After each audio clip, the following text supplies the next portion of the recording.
Hello అండి. Welcome back to our channel. Hotel style paneer curry చాలా సింపుల్‌గా మన ఇంట్లోనే చేసుకోవచ్చు. అండ్ వెరీ వెరీ టేస్టీగా గూడా ఉంటుంది. సో, దీనికోసం మనం బయటికెళ్ళాల్సిన అవసరం కూడా లేదు. ఇంట్లోనే హ్యాపీగా రోటీలోకి గానీ, చపాతీలోకి గానీ చేసుకొని తినొచ్చు. సో, ఫస్ట్ దీనికోసం నేనైతే తిరుమల పన్నీర్‌నైతే యూజ్ చేశాను. ఈ పన్నీర్ తినడం వల్ల మనకు ప్రోటీన్స్ అండ్ కాల్షియం రిచ్‌గా అయితే ఉంటుంది. ఇదొచ్చేసి 400 గ్రామ్స్ అయితే తీసుకున్నాను నేను. ఈ పన్నీర్ ముక్కల్ని మనం చిన్న చిన్న క్యూబ్స్ లాగా అయితే కట్ చేసుకోవాలి. ఇప్పుడు నేను చూపిస్తున్న విధంగా ఈ సైజులో అయితే కట్ చేసుకుంటే సరిపోతుంది. మరీ చిన్నవి కట్ చేసుకుంటే మనకు కర్రీలో వేసుకున్నప్పుడు ఇరిగిపోతాయన్నమాట. సో, ఆల్మోస్ట్ ఈ సైజులో ఉండేటట్టయితే చూసుకోండి. ఇప్పుడు కట్ చేసుకున్న ఈ పన్నీర్ ముక్కలన్నిటిని కూడా నేను ఒక గిన్నెలోకైతే ట్రాన్స్‌ఫర్ చేసేసుకుంటున్నాను. ఇప్పుడు దీంట్లోకి మనం మసాలా అయితే యాడ్ చేయాలి. సో, పన్నీర్ ముక్కలకి పట్టేటట్టు మనకు హాఫ్ టేబుల్ స్పూన్ కారము అండ్ ఒక్క చిటికెడొచ్చేసి పసుపు అండ్ టేస్ట్‌కి తగ్గట్టు సాల్ట్, ధనియాల పొడి, జీలకర్ర పొడి ఇవి యాడ్ చేసేసి పన్నీర్ ముక్కలకి మొత్తం గూడా పట్టేటట్టు మనం అయితే టాస్ చేసుకోవాలి. సో, అప్పుడు పన్నీర్ ముక్కలకి అంతటికి కూడా ఈ మసాలా అయితే పడుతుంది. సో, ఇప్పుడు ఒక గ్యాస్ మీద ఇట్లాగా చిన్న బాండవులైతే పెట్టుకొని, దాంతో ఒక 3-4 టేబుల్ స్పూన్స్ ఆఫ్ ఆయిల్ అయితే వేసుకొని, ఆయిల్ హీట్ ఎక్కిన తర్వాత ఈ పన్నీర్ మనం కలిపెట్టుకున్నాం కదా! దాన్నైతే వేసేసుకొని మనం దోరగా అయితే వేయించుకోవాలి. సో, ఎక్కువైతే వేయించాల్సిన అవసరం లేదు. మనకు కొంచెం పచ్చిగా పోయి మామూలుగా క్రిస్పీగా అయ్యేంత వరకు జస్ట్ కొద్దిగా వేపితే సరిపోతుందనమాట. అంటే లైక్ 3-4 మినిట్స్ వేపితే సరిపోతుంది. సో, ఇట్లాగా స్టేజ్‌లో మనకొచ్చినప్పుడు మన హై ఫ్లేమ్‌లో కాకుండా మీడియం ఫ్లేమ్‌లో కానీ, లో ఫ్లేమ్‌లో కానీ పెట్టుకొని ఎంచుకోవాలి. లేదు హై ఫ్లేమ్‌లో అనంటే మనకు అడుగంటే ఛాన్స్ అయితే ఎక్కువ ఉంటుందనమాట. సో, ఇట్లాగ అయిన తర్వాత దీన్ని నేను ఆ బౌల్‌లోకైతే ట్రాన్స్‌ఫర్ చేసి పెట్టేసుకుంటున్నాను. అన్నీ ఒక బౌల్‌లోకైతే ట్రాన్స్‌ఫర్ చేసేసుకొని, ఇప్పుడు మనం బాండవులైతే ఉంది కదా! సో, అదే బాండవుల్లో మళ్ళీ కాస్త ఆయిలయితే వేసేసి, ఒక 2-3 టేబుల్ స్పూన్స్ ఆఫ్ ఆయిలయితే వేసి, ఆయిల్ హీట్ ఎక్కిన తర్వాత మనం కట్ చేసుకున్న ఒక 3-4 టమోటా అయితే వేసుకోవాలి. సో, గ్రేవీకి మనం సెపరేట్‌గా మళ్ళీ టమోటా వేసుకోకోకుండా, ఈ గ్రేవీలోనే మనం అయితే మిక్స్ అయితే పట్టేసుకుంటాము. సో, ఇవొచ్చేసి నేను మీడియం సైజు 4 టమోటా అయితే తీసుకున్నాను. అండ్ మీడియం సైజు ఒక ఆనియన్ అయితే తీసుకున్నాను. జీడిపప్పు పలుకులు ఒక 15-20 వరకు ముందుగా ఒక 2 నిమిషాలైతే నానబెట్టేసి ఆ పలుకులైతే వేసేసుకున్నాననమాట. మనం డైరెక్ట్‌గా కూడా వేసుకోవచ్చు. బట్ నానిపోతే ఏంటంటే మనకు మిక్సీ పట్టేటప్పుడు మంచిగా ఉంటుందనమాట. సో, ఇప్పుడు టమోటా అంతా కూడా సాఫ్ట్‌గా అయ్యేంత వరకు గూడా మీడియం ఫ్లేమ్‌లో పెట్టుకొని మనం వీటిని వేయించుకోవాలి. టమాటా, ఆనియన్ కాస్త మెత్తబడిన తర్వాత మనం గ్యాస్ అయితే ఆఫ్ చేసేసుకొని, వీటిని కొంచెం ఒక 5 మినిట్స్ అయితే పక్కన పెట్టేసుకొని కూల్ అవ్వనివ్వాలి. సో, చల్లారిన తర్వాత వాటన్నిటిని కూడా నేను మిక్సీ జార్‌లోకి ట్రాన్స్‌ఫర్ చేసుకొని, మూత పెట్టేసి జస్ట్ ఒక చిన్న పల్స్ అయితే ఇచ్చాను. సో, ఇట్లాగ మొత్తం కూడా సాఫ్ట్‌గా మనకు పేస్ట్ లాగైతే తయారైపోతుందనమాట. సో, ఈ గ్రేవీనే మనకు కర్రీలోకి మనకింక సెపరేట్‌గా ఏమీ యాడ్ చేయము. ఈ గ్రేవీతోనే మన కర్రీ అంతా చేసేస్తామనమాట.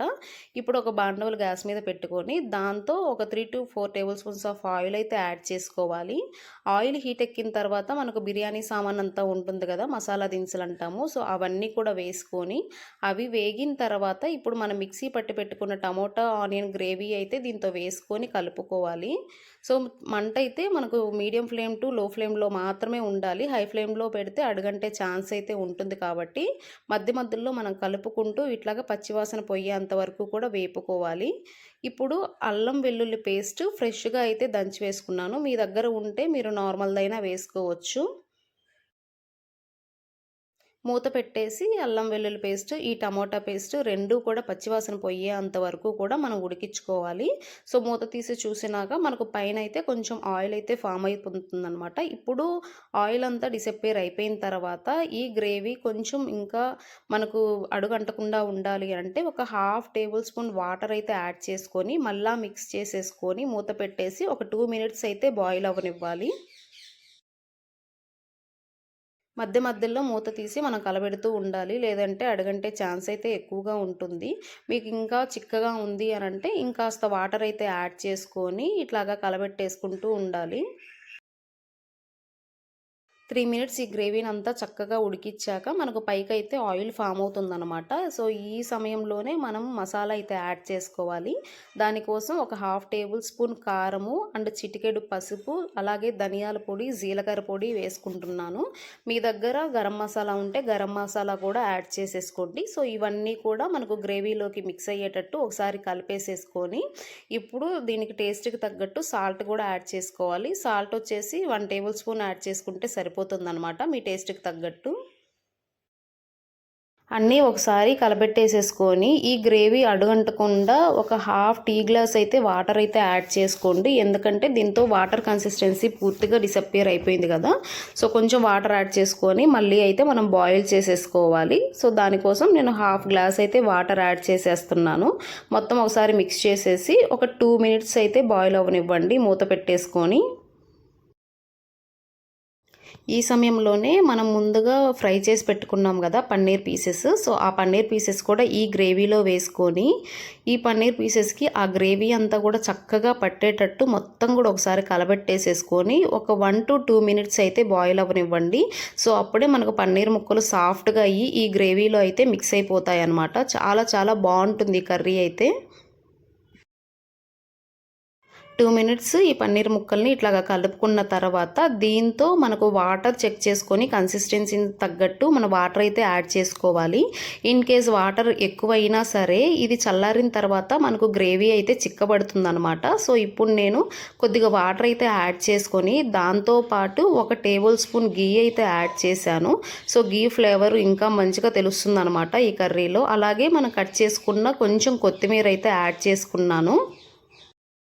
ఇప్పుడే ఒకసారి ఉప్పు అయితే చెక్ చేసుకొని ఉప్పు సరిపోకపోతే యాడ్ చేసుకొని ఒకసారి మిక్స్ అయితే ఇచ్చేసి పైన ఒక పొంగు వచ్చేంత వరకు కూడా, అంటే పైన నురుక్కడుతుంది కదా అంతవరకు మనకు ఒకసారి బాయిల్ చేసేసుకొని అంతే, గ్యాస్ ఆఫ్ చేసుకోవడమే. అంతే అండి, హోటల్ స్టైల్ పన్నీర్ కర్రీ అయితే రెడీ అయిపోయింది.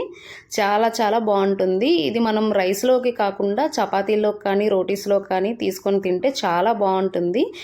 ఎస్పెషల్లీ నాన్స్లోకి అయితే బాగుంటుందండి. ఒక్కసారి ట్రై చేయండి, మీకు కూడా చాలా నచ్చుతుంది. సో చపాతీతో నేనైతే సర్వ్ చేస్తున్నాను. చాలా చాలా బాగుంటుంది ఇదైతే. పన్నీర్ మంచి ప్రోటీన్ సోర్స్ కాబట్టి ఖచ్చితంగా అందరూ తీసుకోవాలి. సో పన్నీర్ మనకు లోపల చాలా సాఫ్ట్గా అయితే కుక్ అయ్యి ఉంటుంది. నేనైతే తీసి కూడా చూపిస్తాను మీకు.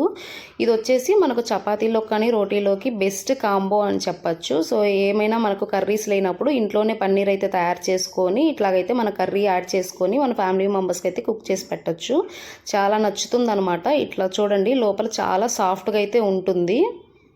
ఈ వీడియో చూసి మీరు కూడా ఫాలో చేయండి అండ్ మీకు ఎలా వచ్చిందో నాకైతే కామెంట్ చేయండి. Thanks for watching. Please do subscribe our channel. Bye bye.